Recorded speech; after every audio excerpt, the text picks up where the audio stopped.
yang melibatkan juga para menteri. Nah, efek dari itu berbahaya kan. Terbukti kan sudah terjadi satu tindakan-tindakan sporadis ya, misalnya di perkebunan, di perhutani juga semakin berkembang begitu tentang penguasaan lahan itu. Ini yang saya kira harus tetap kembali kita kepada baik dari wilayah maupun dari jabatan dikenal oleh Deden konstitusi. Oleh karena itu intinya Sarasen ini merekomendasikan tegas menolak bahwa hutan dan lahan-lahan negara yang bersifat lindung untuk tidak dijadikan objek reforma. Itu intinya. Yang kedua, karena ini sudah berimplikasi kepada konflik sosial dan kami banyak menemukan data, oleh karena itu perlu kehadiran aparat penegak hukum, termasuk masukan-masukan yang harus disampaikan kepada pemegang kebijakan nasional. Oleh karena itu tadi ada Kabinda ya untuk bisa dia menangkap apa yang menjadi keresahan ini. Bapak Presiden melihat ini sebagai sebuah hal yang harus segera diambil tindakan dan penanganan. Mendesak Presiden untuk membuat sebuah langkah atau kebijakan yang ya karena ini kemarin kan sudah melibatkan beberapa menteri ya waktu di DPR, lalu ada pimpinan DPR 3 dari 4 kan 3 memberikan satu respon. Ini dipandang sebagai seperti sesuatu yang sudah legitimate kan, padahal kan tidak. Ini baru isu kan, reforma agraria belum ada pengagendaan. Tapi dampak di lapangan luar biasa. Oleh karena itu Presiden harus tahu tentang kondisi ini gitu. Pak Numan adalah Saya kira beliau ini jagonya. Iya Pak, jadi gini Pak, yang perlu ditekankan kepada hutan Jawa ini, kondisi hutan Jawa itu kan yang berstatus kan 3 juta. Sekarang yang berhutan itu hanya sekitar 2 Pak, jadi sekitar 20%. Nah, dampak dari itu apa Pak? Daerah aluran sungai itu sekarang hulunya kan rata-rata sudah terjadi deforestasi. Nah, dalam kondisi hutan yang menjelang senja tadi, justru ada kebijakan yang tidak dipersiapkan untuk operasi dengan perhutanan sosial. Itu saya kebetulan mantan direktur perhutanan sosial Pak.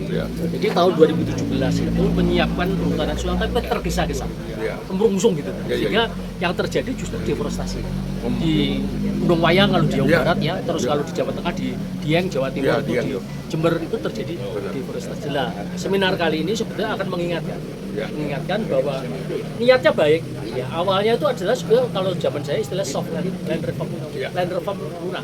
Tapi sekarang jadi hard land reform dan itu ditumpangi oleh penumpang-penumpang. Nah, itulah yang akhirnya terjadi jual beli lahan dan sebagainya. Nah, itu tidak bisa dibiarkan. Cuman kita ingin memberikan niat baik kepada pemerintah. Tolong lihatlah ini karena dampak bencana itu sangat luar biasa. Das itu sudah kelihatan rusak. Nah, Sarasen seperti ini adalah memperkuat upaya untuk mengingatkan pemerintah, bukan melawan pemerintah enggak. Kita mengingatkan karena hasil sekarang ini adalah nanti yang metik Generasi yang akan datang. Pak Prabowo ini kan mumpung baru setahun gitu. Dan itu bisa ditelusur Pak. Angka statistik itu menunjukkan kerusakan dari 2015 sampai 2023. Sekarang sih sudah untuk perhutani, hutan tanaman sudah mulai pulih ya. Tapi kan hutan tanaman kan tidak bisa juga ya, karena hutan tanaman itu kan rata-rata masih kecil-kecil, fungsinya hanya fungsi calon penghasil kayu yang akan datang. Tapi fungsi ekologinya, fungsi dasnya, fungsi biodiversity, nah ini harus dilihat secara utuh juga kan seperti itu. Nah, Sarasen seperti ini masih koma Pak. Ini masih akan ada serial berikutnya. Nama saya Haryati Himawan. Saya kebetulan juga ketua Dewan Pakar Pensiunan Golkar. Di samping saya dengan Pak Eka di FPNJ, kemudian saya juga pendiri lembaga Bersahabat Selamatkan. Yang penting hutan Jawa lah, kita cari kawan saya. Sekarang senang kan ada senior seperti Pak Numan. Kita akan memperluas jejaring, termasuk teman-teman wartawan ini juga jejaring kita. Kayaknya cukup lah. Cukup ya, udah bagus ini videonya. Oh, udah cukup itu bagus kan. Mantap ini. Saya kalau dengar beliau aman deh. Bayangin 10 tahun yang akan datang kalau terjadi bencana ini kering Pak. Jadi Pak Numan tenang sekarang ya? Tenang. Ada generasi. Saya resah itu gara-gara itu Pak. Siap. Kok Gunung Wayang Windu habis. Tapi kalau nggak ada moral power kayak begini, kami juga. Ya, saling. Kami itu di tekniknya lah, yang semangat. Saling supporting. Satu teman saya Kang Acil almarhum. Kalau ada Kang Acil. Masya Allah. Itu budayawan ini. Masya Allah. Acil. Alhamdulillah.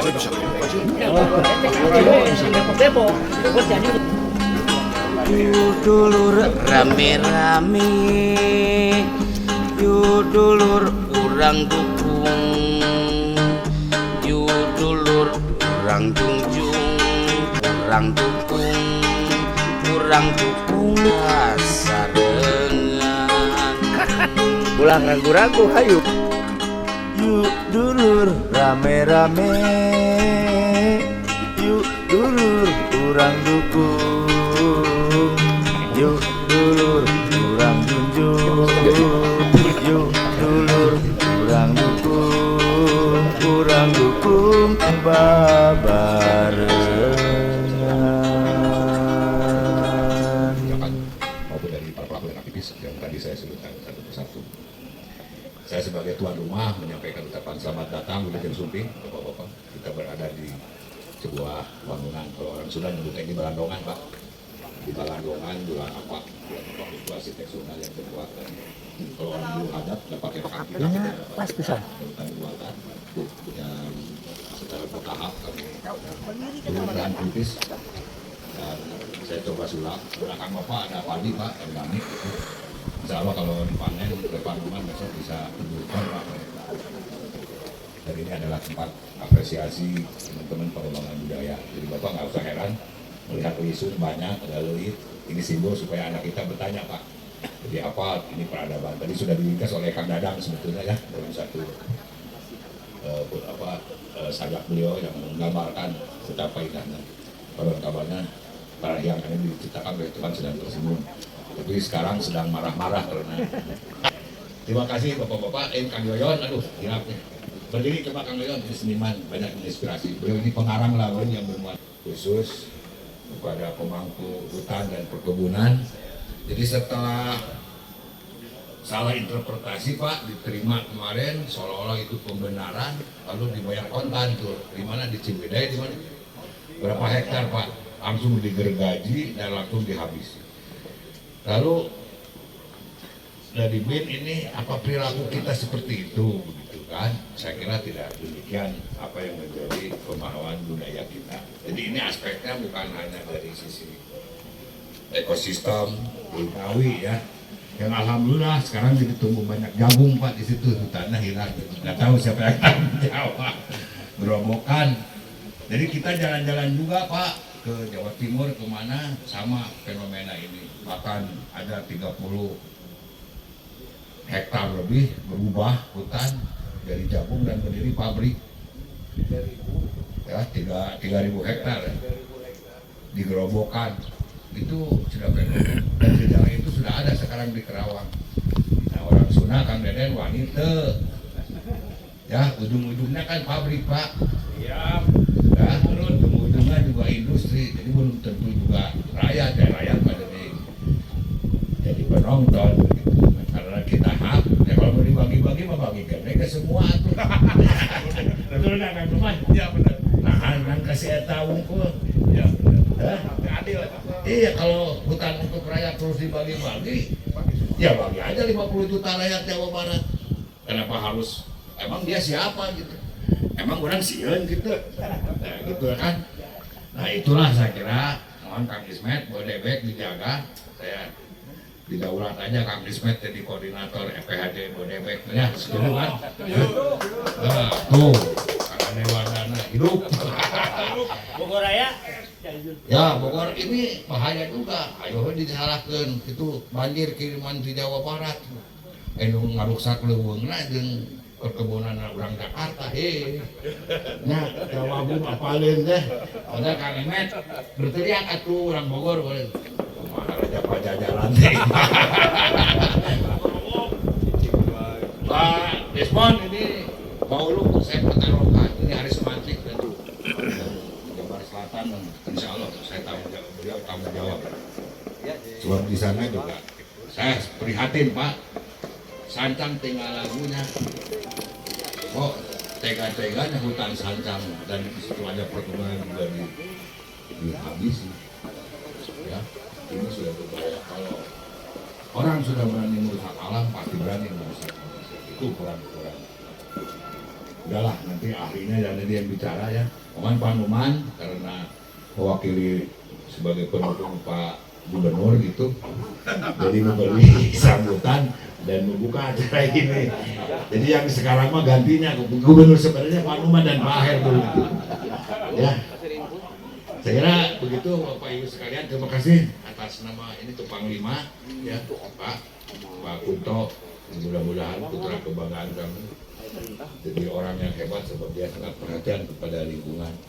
Jadi dalam waktu dekat Pak Satria Kamal nanti akan mengkoordinasikan kami dengan Pak Jenderal Kunto ya sebagai putra daerah yang diharapkan juga beliau tetap bisa. Putranya Pak Trisno Pak. Jadi ini sudah kita agendakan untuk sama-sama bahu-membahu. Jadi terima kasih kepada unsur kepolisian, unsur militer pada sore hari ini, pada siang hari ini untuk bisa hadir, dan kepada Bapak Ibu sekalian, terima kasih atas kehadirannya. Salam hormat dari Kang Dadang Nasr yang mungkin kalau sempat akan mampir karena ada tugas sehingga tidak sempat, tapi akan berusaha katanya menggabung di hadapan kita bersama. Tunggu, mudah-mudahan Profesor Edi dari ahli perpajakan juga bisa hadir, nanti bisa kita berdiskusi tentang Agrenas bagaimana mengembalikan aset-aset negara ya Pak, ini sedang berjalan. Jadi sekali lagi terima kasih dan mohon maaf jika ada kekurangan. Salam saya buat kita semua, wabillahi taufiq wal hidayah. Wassalamualaikum warahmatullahi wabarakatuh. Sampurasun.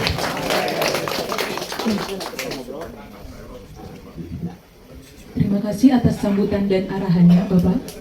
Selanjutnya, marilah kita dengarkan sambutan dari Bapak Dr. Randes Haji Numan Abdul Hakim. Kepada Bapak Numan, kami persilakan.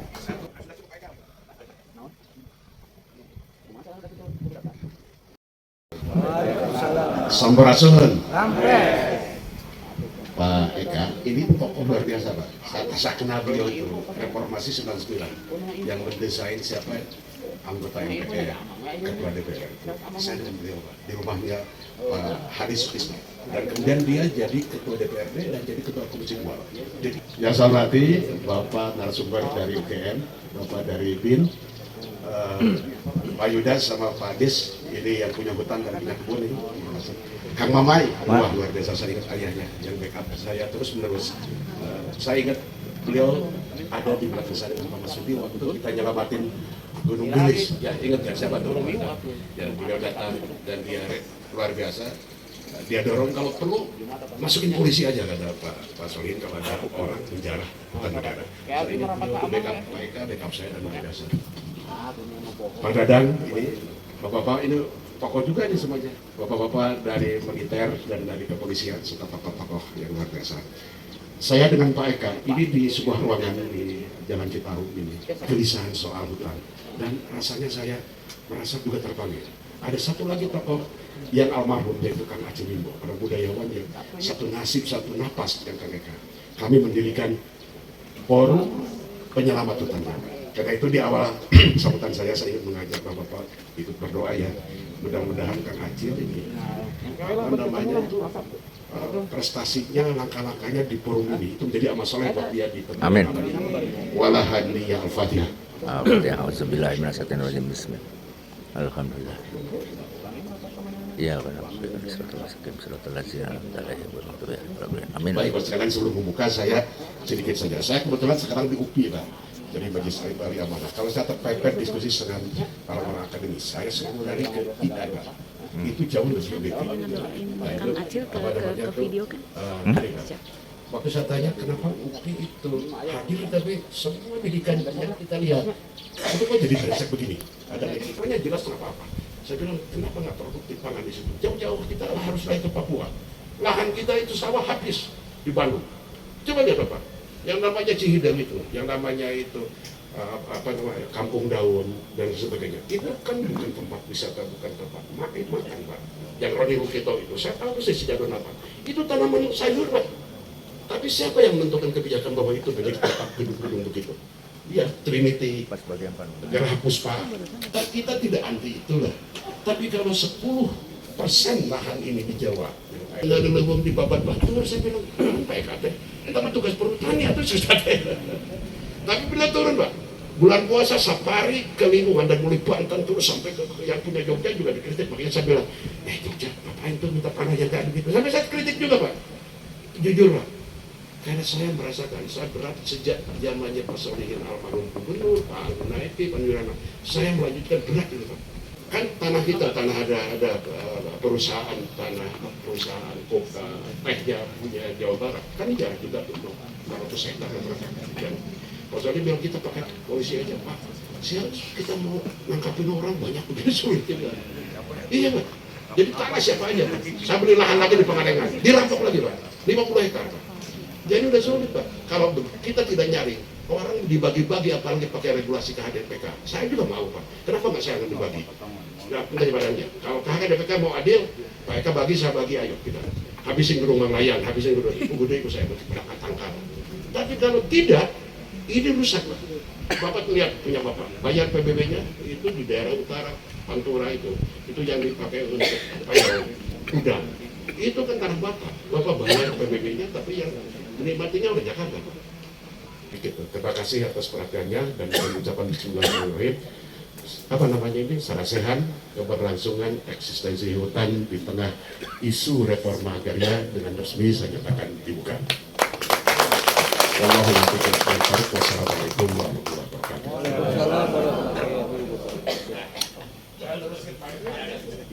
Terima kasih atas sambutan dan arahannya Bapak.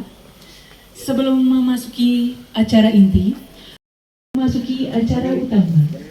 Beliau tidak bisa hadir.